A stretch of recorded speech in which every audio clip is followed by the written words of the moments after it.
I'm backing Young Britain. Are you? Sweet. Well, what about taking something that's been around for over 100 years, something like a teddy bear, and combining it with the kind of technology that children find all around them? Children have got digital cameras, iPods, mobile phones, all around them, and this technology is going to become mainstream in the future for them. So what about an iTeddy? If I can just take a moment to introduce you to iTeddy. iTeddy brings the teddy bear into the 21st century. It was a fantastic pitch. He was very precise, concise, to the point. I'll match Peter's offer, but mine's conditional. Okay. And it's conditional that the pattern stands up. I'm a little uncomfortable with the amount of equity we're looking at here. If we can maybe look at 17.5% each, that's something that I would be prepared to do. I actually really enjoy it when people come back and negotiate. You got a deal, Miles, son. And the great thing about it is you can actually take the disc out, so it almost becomes your first media player. It becomes a separate thing, doesn't it? Exactly. We've had interest from all around the world, and we did an exclusive deal with Argos as the UK's top toy retailer, and they've listed it as a hot toy to have for Christmas and beyond. And this guy here, I've got to say, has been one of the most impressive people I have ever had the fortune to actually work with. Whenever he's been told something, before I could actually finish, he's actually disappeared from his chair and he's already doing it. I think that shows the level of Peter and Theo's commitment, that they are happy to actually dress up as the product iTeddy themselves and show their confidence and the fun that they're having as well with it. With a big smile as well. It was a really good business opportunity, and we grasped it with both hands. It's been superb. We manufactured it. It was a huge success, and I can tell you, the level of royalties that we're going to receive for this year alone is an astronomical figure, which will make Imran even more wealthier than he already is now. Today I'm on my way to the unveiling of our 2008 campaign. I've no idea what it's going to be like, but they're very creative, so I'm sure it'll be very exciting. Theo, Peter and Imran have signed a lucrative distribution deal with a leading toy manufacturer and say their product will now be on sale in 45 countries. I really like it. What it does very, very well is it communicates all the main features in such a short space of time. That's what I was most worried about. It's very concise, it's snappy, and I think that jingle's really going to catch on as well.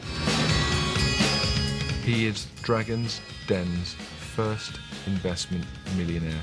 Theo and I are ecstatic about the success of that. I've got no doubt whatsoever that one, we'll probably do something together again, and two, he'll carry on being successful, and this will not be it for him, man.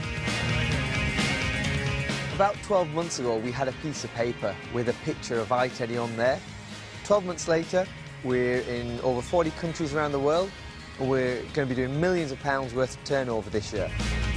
We've got this fantastic medium called the internet that opens up all sorts of new avenues that you can look at. It's so important when you're starting off not to fear failure, and some of the greatest entrepreneurs I know, they've made more mistakes than they'll ever admit to, but in every mistake they've learned an important lesson. We've almost created a computer on wheels at the moment. We just got to try and think that through a little when we're brainstorming later on. You can embed the lights in there as well, because that's not going to change. Definitely don't think that the Bright Sparks will have come up with anything as technical as we have. There's no way I'm standing at that bus stop getting my Armani suit wet. The single most important advice I'd give to somebody who's pitching is make sure you've done your homework. Research is king. I will be working with some of the professors and working with them on commercialising some of these great ideas that are coming out of the university. And I think one of the most important things for entrepreneurs, people often say, never give up. And I think what's more appropriate is to say, know when to give up, because I think too often entrepreneurs can become very sentimental and emotionally attached to their business or to their ideas, even when they've realised that there is no end game or it's become a futile exercise.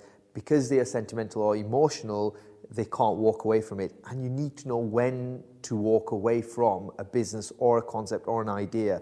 Imran's a great speaker, you know, he's a great example for a lot of people. He's raised finance in the most public forum possible, through Dragon's Den. But that's not his only string to his bow. He's got a lot of successful businesses.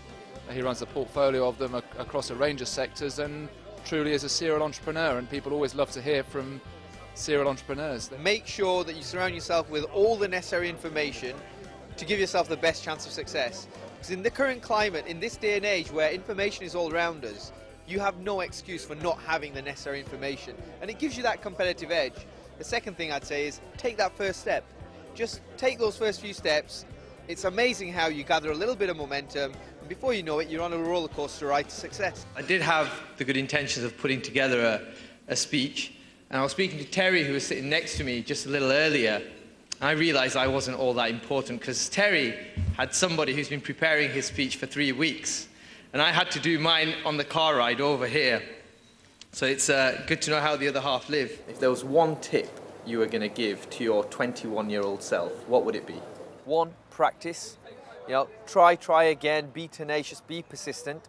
Also, make sure you surround yourself with as much information as you can so you reduce the risks of making mistakes, so that you stack the cards in your favour. If you woke up this morning with more health than illness, if you got food in your refrigerator, clothes on your back, and a roof over your head, and a place to sleep, then you are richer than 75% of this world. And then if you have money in the bank, in your wallet, and some spare change lying around somewhere, if you possess a computer, then that puts you in the top 2% of the world's wealthy. Now, do we really have that much to worry about? When you look at it from that perspective, you know, it's not that bad after all. Enjoy the rest of the evening. Thank you very much, Imran Hakim.